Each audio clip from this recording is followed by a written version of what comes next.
History in the making in Missouri as lawmakers approve a special session to consider the future of their governor. It's one of our metro's biggest corporate names. Is it about to disappear? Could the next Jackson County sheriff be this man? Plus, doubling the reward money. Is that the fix for solving our unstoppable murder rate? Another big student walkout this week, but where was the coverage? And do we need another tax?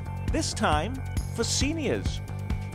Week in Review is made possible through the generous support of Dave and Jamie Cummings, Smithfield Foods, Haas and Wilkerson Insurance, and by viewers like you. Thank you. Hello, I'm Nick Haynes, and great to have you with us again as we connect the dots on the most important local stories on both sides of state line. Tracking the headlines with us this week, Mr. Up-to-Date on KCUR-FM, UMKC journalism professor and star editorial writer Steve Kraske, getting up earlier than you'd ever want to, so you don't have to. From the Fox 4 Morning News team, anchor Mark Alford, leading the editorial page at your Kansas City Star, Colleen Nelson, and on a mission to lift up the hood and look for things that don't quite smell right around our metro, Star reporter Steve Vockrodt. Sometimes I put an agenda together for this program, but by the time I get here to start the show, we have to throw it all out as new developments overtake our best laid plans, and that's where we are this week. I was adamant we wouldn't start this week for the fourth week in a row talking about the governor of Missouri, but all that changed just a few hours ago when Missouri lawmakers, for the very first time in their history, approved their own special session to discuss disciplinary action against their governor. For the first time in the history of our state, the General Assembly has initiated this constitutional provision. This path is not the one that I would have chosen for Missourians. Unfortunately, this is where the facts led. Steve Kraske, that's the Speaker of the Missouri House, Todd Richardson. Nowhere in his announcement does he actually mention the word impeachment. The special session starting 2 weeks from now will be, in his words, to consider disciplinary action against the governor. So couldn't that mean a slapped wrist, a reprimand? Yes, but make no mistake about it, Nick, this is about impeachment. And I think what was surprising about the development yesterday in Jefferson City was the overwhelming numbers of lawmakers in both chambers that approved this special session. You know, keep in mind, Nick, you only need 82 votes in the House to actually impeach a governor and send the matter over to the state Senate. So this was the surprise here, that so many lawmakers were open to this special session. But even if you do impeach someone, that does not in any way mean they're going to be removed from office. Exactly. It goes to a panel of judges who are picked. They don't have to be from the judiciary, but judges who are selected, and then they decide his fate. I believe it's 5 to 7 vote in that. It has to be a majority. The odd thing about this is the timing, though, Nick, because the trial for the invasion of privacy charge, he goes on trial Monday, May 14th. I don't think this trial is going to last more than 1 or 2 days. There could very well be a verdict before this special session kicks into gear. And then what do you do if he's acquitted? Remarkably, not everyone, though, abandoning Governor Greitens. Here's Missouri Senator Roy Blunt on this week's Meet the Press. You don't think he should resign yet? I don't think it's my job to decide whether he should resign yet or not. But I think he should have. Is it in the best interest of the state of Missouri for him staying in there right now? Voters voted for him. There are 2 ways to deal with these issues. One is the legal process going on. The other is the legislative process. There's no reason not to have confidence in both of those. You seem to be very hesitant to call for. You're about the only Republican hesitant to call for his resignation. Well, I think when you reach conclusions without allowing people to be fully heard, that's not a good thing. Steve mentioning overwhelming number of lawmakers, but still, clearly, Eric Greitens still has some support.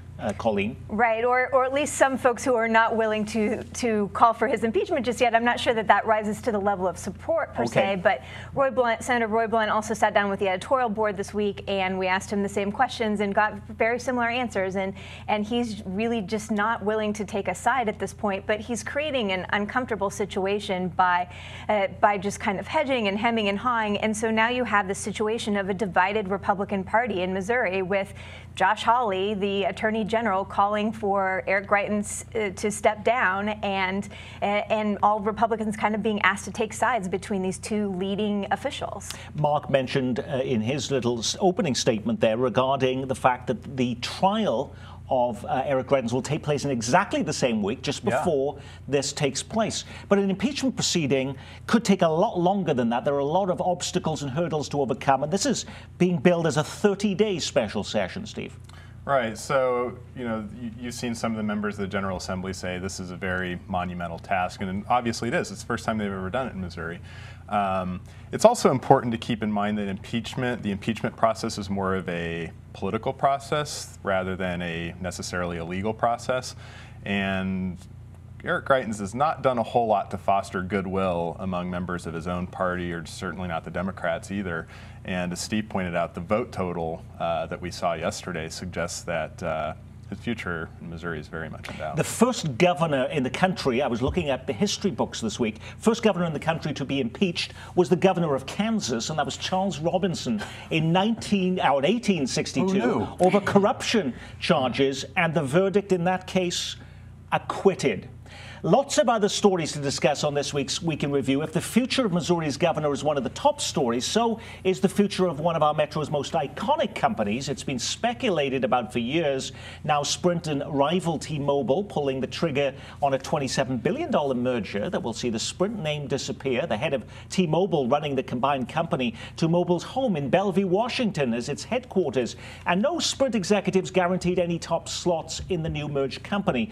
Of course, all of this is pending regulatory approval. It used to be that talks about a Sprint merger would bring cries that the sky was falling here in the metro, but the mayor of Overland Park, Carl Gerlach, says he's not overly concerned, saying the city has diversified its economy. And even the governor of Kansas, Jeff Collier, saying this is a win-win. Is that just wishful thinking, Steve? Well, yes, in some ways, no in others. I mean, let's keep in mind first that this merger has to go through a regulatory process with the FCC and the Justice Department. And various analysts give this deal maybe about a 50-50 chance of going through.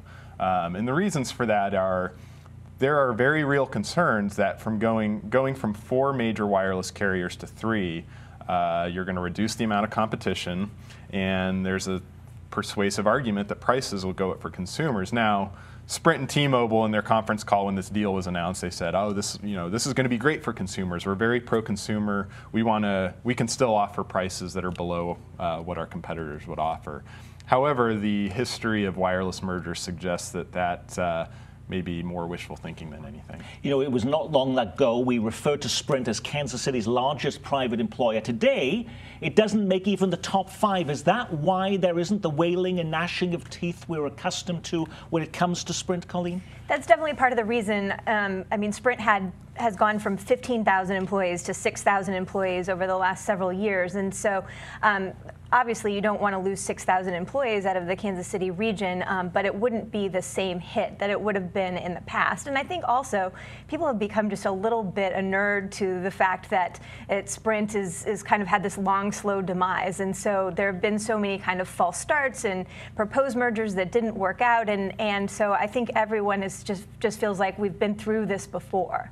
You see their name everywhere, though, from the Sprint Center.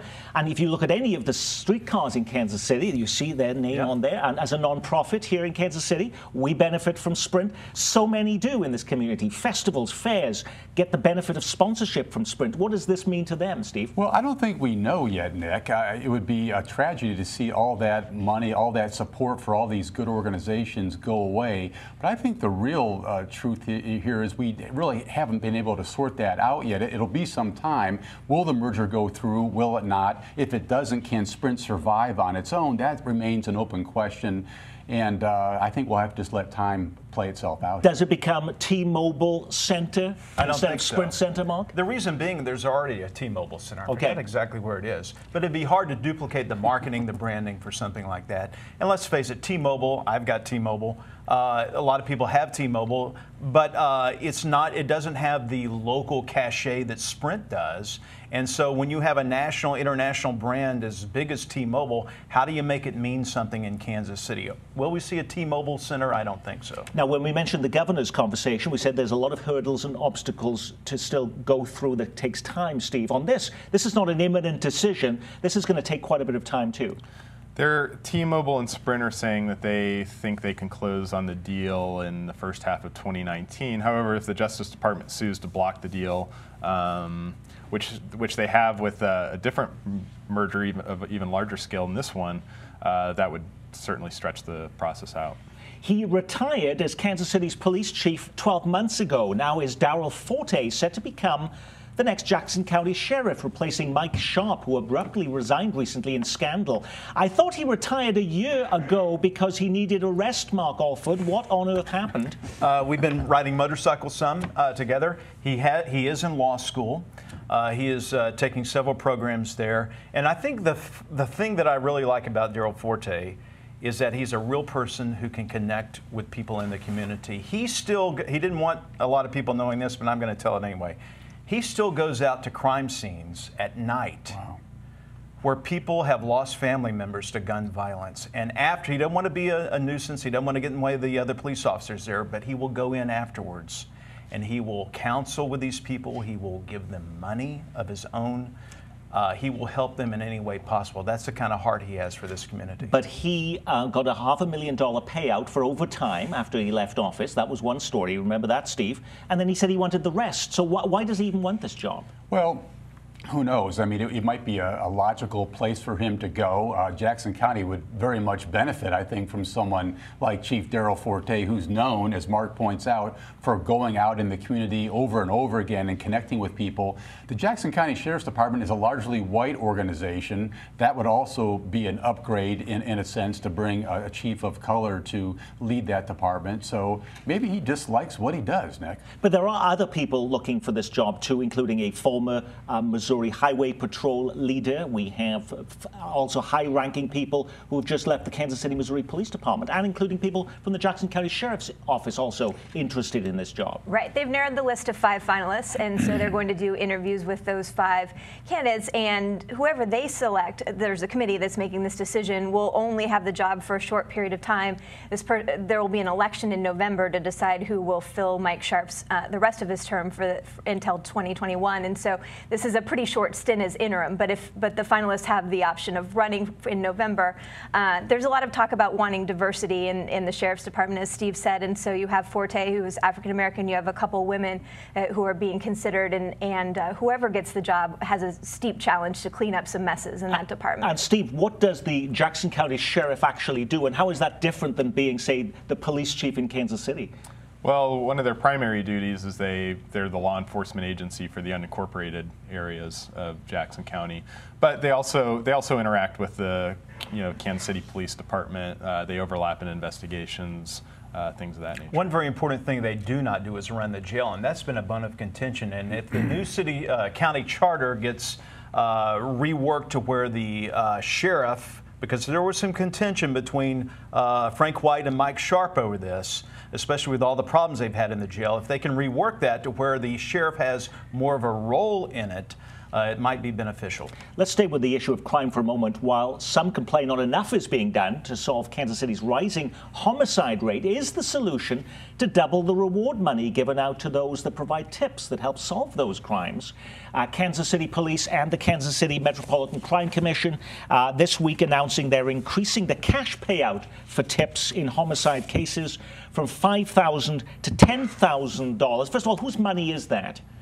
Well, the city's putting up $175,000, and so that will pay for the fund for the time being. It's not clear that this is going to be a permanent arrangement, and so, but it's very much, at this point, Kansas City needs to do anything they can to solve more homicides. You have kind of a 50-50 clearance rate, a 50-50 chance of solving any homicide in Kansas City at this point, so tips are needed. Is there any evidence, though, that if you provide more money, that you actually get more reliable tips? Yes, we had one last week. There was a murder down at Blue Ridge in, I think, 107th at the 7-Eleven down there, the same place where Angel Hooper was shot to death several years ago. You remember that case. There was another murder there, and because of the upped award to $10,000, they feel like it's directly attributable to that increased amount, that the information came in that they made an arrest to catch the alleged killer. Steve. I want to underscore a point that Colleen just made. We've had 41 homicides in this community, in the cities, as of yesterday. 16 of those have been cleared. A few others have been solved. But if the word gets out in the community that you've got a 50-50 shot of avoiding a rap for a homicide, That's not a good thing. And so anything this community can do to step forward and up the ante to get more people to call in tips would be a good thing. Kansas lawmakers limping towards the finish line of their legislative session in Topeka, and they seem to be finishing off with a bang. Just take a look at some of these explosions of headlines from the past week. New governor signs fix to school funding issue. Governor signs an executive order banning the box, which means anyone applying for jobs with a state agency will be asked if they have a criminal record, at least during the application process. Lawmakers address one of the nation's strictest body camera laws, now requiring police to release footage to family members within 20 days after a request is made, and they sent to the governor's desk a measure that for the first time compensates the wrongfully convicted. Remember this man? Lamont McIntyre, the Kansas City, Kansas man, freed after spending 23 years in prison for a crime he didn't commit. And after all that, he discovers he gets zero compensation from the state for his wrongful imprisonment. Well, this week the Kansas legislature finally changing that, agreeing to award $65,000 for every year an exoneree is wrongfully imprisoned. Will Lamont McIntyre, though, see any of that money, or is it only for people who come after it? I know the Midwest Innocence Project has really been instrumental in achieving this man's freedom through their hard work. I do not think at this point there's going to be a retroactive amount given to Mr. Lamont because it's only for cases going forward. I think I'm not sure that's right. I think he is going to get some of the money based on the coverage I've seen. Yeah, I think that he's in line for it. And if anyone on the planet Earth is deserving of it, Nick, it would be Lamont McIntyre.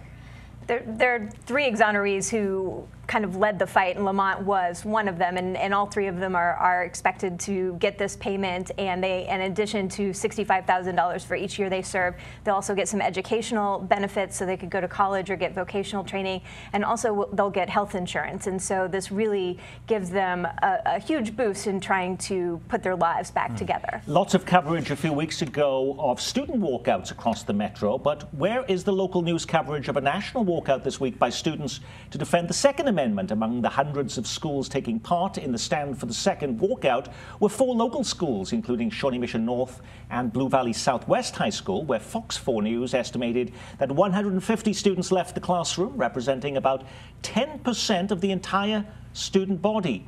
That was the only report, though, I could find locally. Was this not worthy of coverage, Professor Kraske? Well, it was worthy of coverage, and it did receive some coverage. I think the bigger story here is when you have students going against the status quo, protesting laws that are already in place. That's naturally going to be a bigger story. But yeah, it did get some coverage, Nick. Mark. I don't think it got the deserved coverage, but it also didn't have the organization power that the groundswell of students after the Florida shooting had. You saw the kids rise up from the grassroots level to get this going nationally, even march in Washington. But this brought to mind something that I made this argument from the very beginning.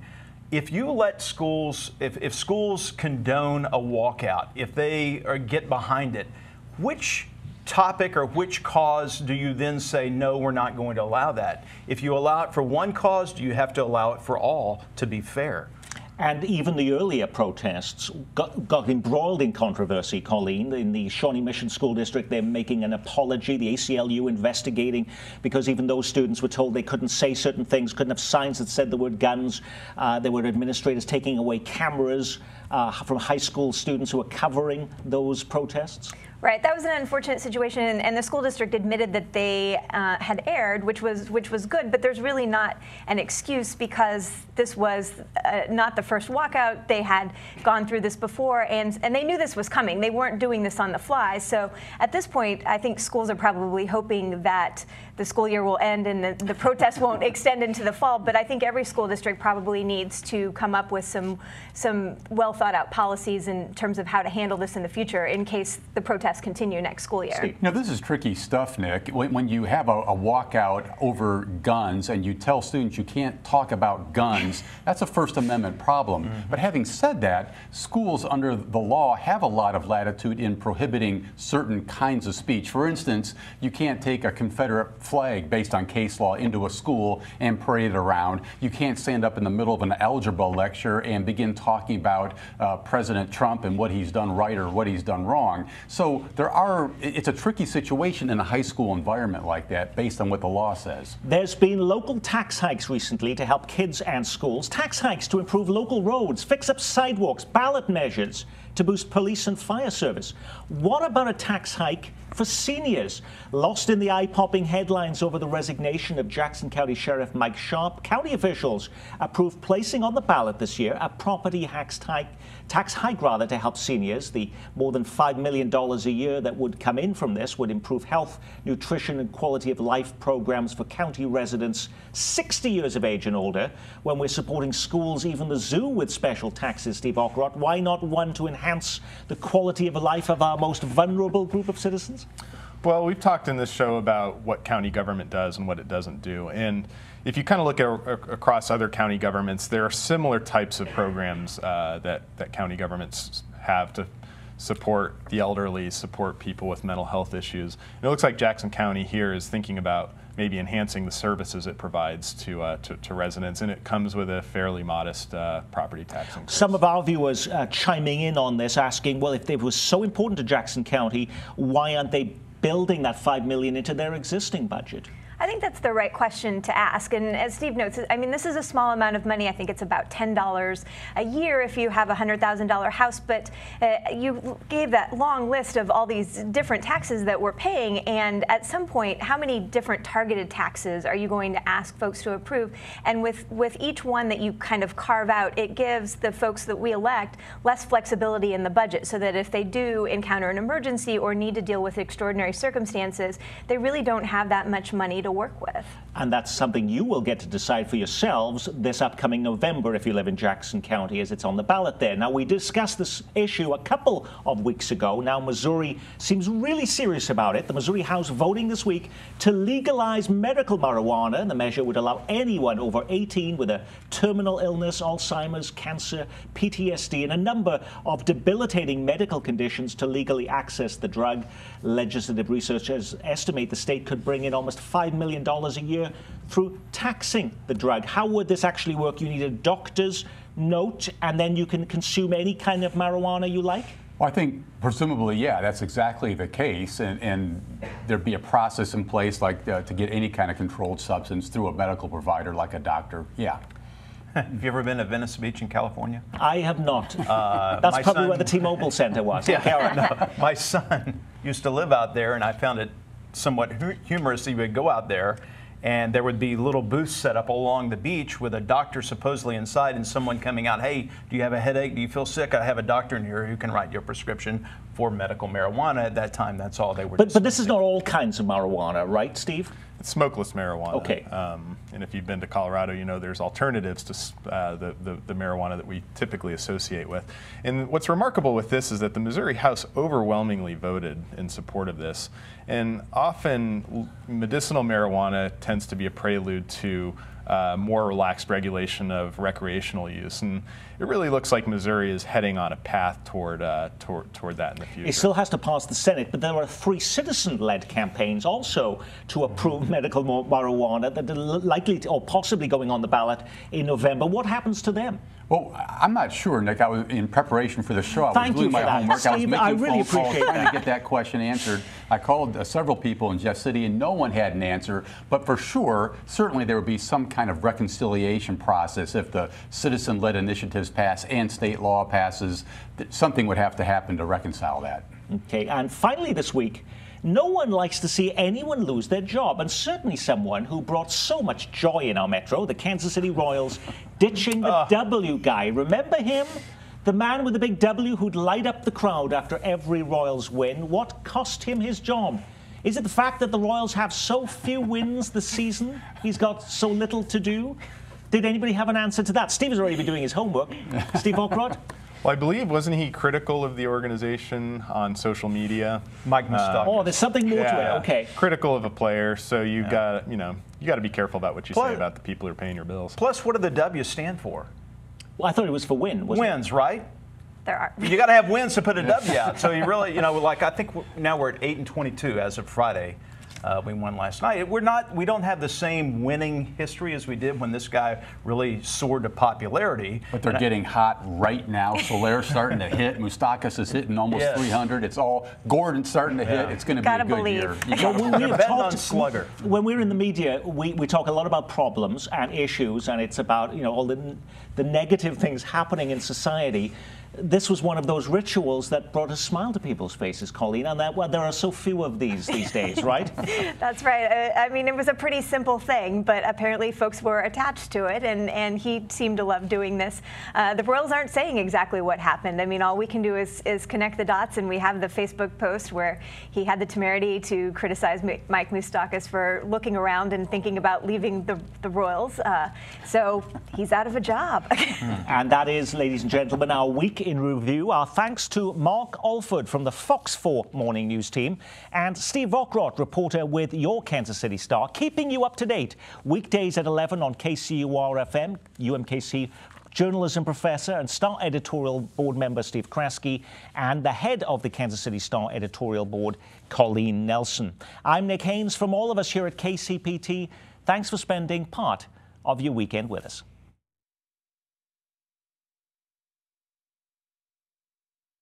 Week in Review is made possible through the generous support of Dave and Jamie Cummings, Smithfield Foods, Haas and Wilkerson Insurance, and by viewers like you. Thank you.